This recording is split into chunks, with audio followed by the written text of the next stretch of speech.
Blaine, you know the news. You just heard everything from David Bourne and Bob Bowlesby. What's your reaction to reports that the Big 12 will not expand now, nor will they maybe ever? Well, I was disappointed, but this is what I was expecting based on what we've heard the last couple of weeks. And I do think it changed in the last few weeks from what it was, especially from what it was a few months ago. I felt like it was a group that was pushing to try to have a more desirable conference. I think there are those inside the conference that recognize that they have to have a championship game, but who in the world wants to watch a championship game that's a rematch between two teams that already played in the round robin? Boring. Who cares about that? And the problem is the team that won during the regular season is disadvantaged in that second game. Because the team that won always goes into a game like that and thinks, okay, well, we won, so we really don't want to change the game plan. The team that lost comes in and makes all kinds of adjustments to play differently, and it's really hard to beat a team twice.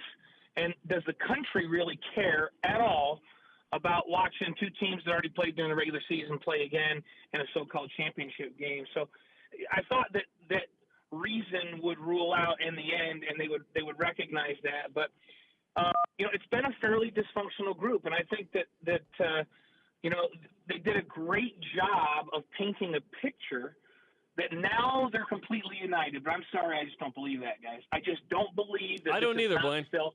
I think their press conference was fantastic. They did a great job of leading us to believe that they're all on the same page, that everybody's moving forward. Well, if that was the case, then why didn't they have a discussion about extension of the grant of rights? That is what you could send a message to the rest of the country that, and we've all agreed that even though maybe they wouldn't figure it out today, we're going to look to negotiate an extension of the grant of rights. And he very craftily said, I don't know if that's a word, but he said, no, we're going to wait till the grant of rights are up. And, I feel really, really good about everybody in the room. So well rehearsed, well presented, but in my mind, still a dysfunctional conference that can't agree to agree. A lot of individual schools' interests. Because of that, they could not agree on a couple of teams to expand with. And I think that puts that conference in a very, very difficult situation. That's just my opinion. And you want to know what else? How dysfunctional is that conference? They have a president's meeting. There's very few people in that room. I'm certain that coming out of it, they said, guys, whatever you do, don't take the thunder away from the press conference. We want to be able to present this as a united group. People hadn't even left the building yet, and they leaked the information, and it's been it's been all out there for the last 2 hours. That's dysfunctional. I can tell you that I run a large division of a very big company. If I had my management team in a meeting, and I told them that I was going to release this information in 2 hours, and 2 minutes later it was being tweeted out by sports writers accurately, there would be some heads that would be rolling. And so that's an indication of how dysfunctional it is. They couldn't even keep it a secret for a couple of hours till they had the press conference. Yeah, Twitter wins again. Okay, so we discussed what now for BYU. We think that BYU is still in a good spot, that they're okay, that eventually getting into a Power 5 is the goal, but that at least in the meantime and maybe medium term, BYU is good. What do you think is next for BYU? Yeah, I think they're just fine. I'm disappointed they're not in because I think that was the best option. And the reason it was the best option, primarily for scheduling football late in the season. To me, that was the most important thing in my mind, was to be able to get quality home games against big-time opponents late in the season. BYU certainly has had quality schedules. It's just that they're all front-loaded. This year, a little bit better. But Tom Holmoe has been getting better at this as each year has passed. He's been able to do longer and longer-term deals as each year passes in independence. So I think in terms of getting a strong schedule against really good opponents, Tom's going to be just fine. He's going to be able to do that. In terms of revenue, it would be nice to have more. But BYU has some of the finest facilities in the country. They're not at a disadvantage. It would be nice to have a little more money, but BYU doesn't have to have it. They can survive doing what they're doing. And so would it have been better to be in? Yes. Are they okay in independence? Oh, they're fine in independence. And the WCC has been great for the other sports that compete in that conference. You know, you go out and win the WCC. Gonzaga has had no problem in basketball having a top 5 seed over and over again when they win this conference. And so everything BYU wants to do is there. It's disappointing, but BYU's fine.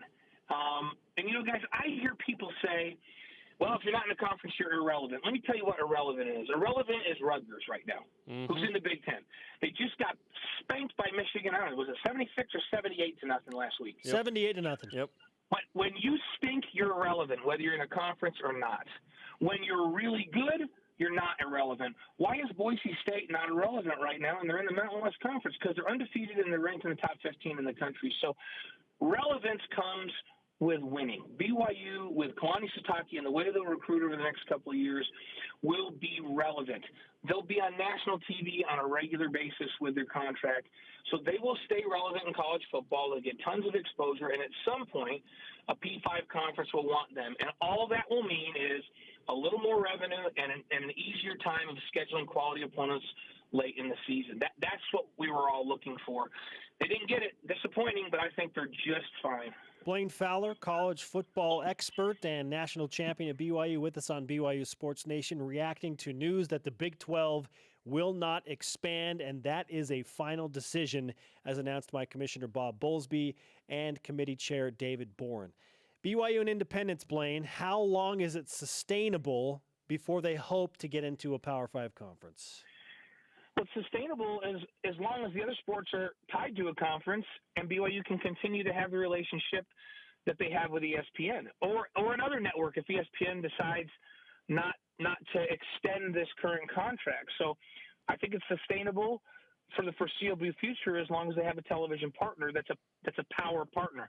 You know, I'm talking Fox or ESPN or one of the major networks. And if you look at the kinds of numbers that BYU draws on their games, and BYU's flexibility to put a game on a Thursday night, play a late Friday night game, play a Saturday game, as long as BYU's willing to do that, I don't see any reason based on the financials of the numbers why an ESPN wouldn't want to extend that contract. So can BYU stay viable all the way to 2025?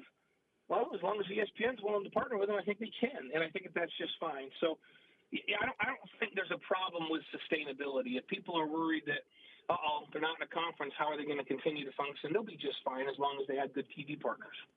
Blaine, great stuff. We appreciate the time, and I'm sure we will discuss this much more in terms of BYU's role and independence as they move forward.